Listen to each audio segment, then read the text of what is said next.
نام دے کر جو ہے وہ مسلط کرنے کی کوشش کی ہے، اس کو ہم مسترد کرتے ہیں اور آپ کے ساتھ ہیں، جہاں آپ کہیں گے انشاءاللہ تعالیٰ ہم حاضر ہیں، اور جو مدد کر سکیں گے آپ کے ساتھ کریں گے انشاءاللہ۔ بہت بہت شکریہ آپ سب لوگوں کی تشریف آوری کا۔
کہ پاکستان اور پاکستان کا نظریہ اور پاکستان کے جو ہمارے معاشرے کی نارمز ہیں، اقدار ہیں، ویلیوز ہیں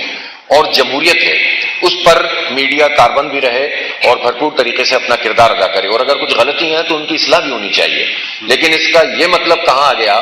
کہ حکومت میں شامل جماعتیں یہ طے کر لیں کہ اب ہماری مرضی سے بولا جائے گا اور ہماری مرضی سے لکھا جائے گا، تو ایسا قانون اور ایسا جو یہ ایکٹ بنانے کی کوشش کریں گے اس کو قبول نہیں کیا جا سکتا۔ میں یہ سمجھتا ہوں کہ یہ حکومت دلیل کی تو کوئی بھی قوت اس کے پاس موجود نہیں رہی ہے، چونکہ یہ جو جماعتیں اس وقت اقتدار میں شامل ہیں، یہ جماعتیں وہ ہیں جو فارم 47 پہ آئی ہیں، فارم 45 پہ نہیں آئی ہیں، یعنی عوام کی رائے سے نہیں آئی ہیں، مسلط کی گئی ہیں، لکھے ہوئے فیصلے الیکشن کمیشن کو پکڑائے گئے ہیں اور اس کے مطابق ان کا اعلان ہوا ہے۔ ایک ایک سیٹ پہ 70 ہزار اور ایک لاکھ ووٹ بڑھا کر ان کو مسلط کیا گیا ہے، تو ان کے پاس نہ دلیل ہے نہ عوامی حمایت ہے،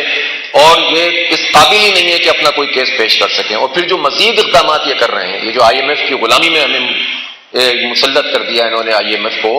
اور یہ ہماری بجلی کی قیمت بڑھانا، گیس کی قیمت بڑھانا، عام آدمی پہ بوجھ ڈالنا، لوگ بیچارے سولر پینل کی طرف چلے جائیں تو پھر اس کے اوپر بھی نظر رکھنا کہ کسی طرح نیٹ میٹرنگ ختم کر دیں، جتنی چیزیں لوگوں کو تنگ کرنے کی ہو سکتی ہیں، کسانوں کو ان کا حق نہیں دینا، مزدوروں کو ان کا حق نہیں دینا، طالب علموں کو ان کا حق نہیں دینا، تعلیم پہ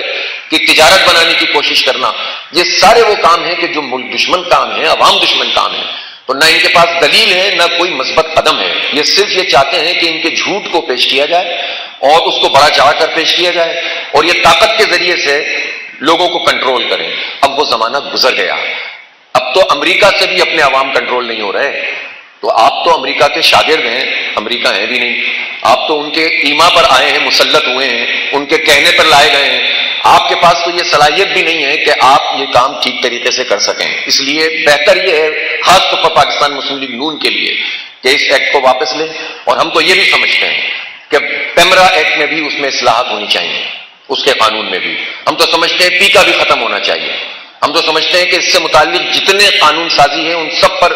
اسٹیک ہولڈر کی مشاورت سے کوئی چیز طے ہونی چاہیے، اور یقیناً اس میں پیش نظر رکھا جائے کہ کون سی چیز ملک کے مفاد میں ہے اور کون سی چیز ملک کے مفاد میں نہیں ہے۔ ہم کبھی غلط چیز کو سپورٹ نہیں کریں گے، لیکن یہ کیا ہے کہ 4 قانون بھی لاگو کر کے آپ کنٹرول نہیں کر سکے تو آپ 5واں قانون پیش کر رہے ہیں، اس کا مطلب ہے کہ اب آپ کے بس میں کچھ رہا نہیں ہے، تو ڈنڈے کے ذریعے سے حکومت کرنا چاہتے ہیں تو اب یہ ڈنڈا بھی آپ کا کارگر نہیں ہوگا، اس لیے کہ آپ اخلاقی حیثیت بھی کھو گئے ہیں اور سیاسی طور پر تو آپ کو لوگوں نے ویسے ہی مسترد کر دیا ہے۔ ہوش کے ناخن لیں، ٹھیک طریقے سے بات کریں، اسٹیک ہولڈر کو بٹھائیں، تمام چیزوں کو ریوزٹ کریں، اور پھر اس کے بعد جو ہے وہ کام کریں کہ جو آپ کی کے لیے بھی صحیح ہو اور ملک اور قوم کے لیے بھی صحیح ہو۔ جماعت اسلامی اس ایکٹ کو جو ابھی نہیں بنا بل ہے اس کو مسترد کرتی ہے، اور یہ حقیق عزت کے نام سے جو یہ تو خود پورے پاکستان کے 25 کروڑ عوام کی حقیق عزت ہے، اس کو آپ نے یہ بل نام دے کر جو ہے وہ مسلط کرنے کی کوشش کی ہے، اس کو ہم مسترد کرتے ہیں اور آپ کے ساتھ ہیں، جہاں آپ کہیں گے انشاءاللہ تعالی ہم حاضر ہیں اور جو مدد کر سکیں گے آپ کے ساتھ کریں گے انشاءاللہ۔ بہت بہت شکریہ آپ سب لوگوں کی تشریف آوری کا۔ بہت شکریہ۔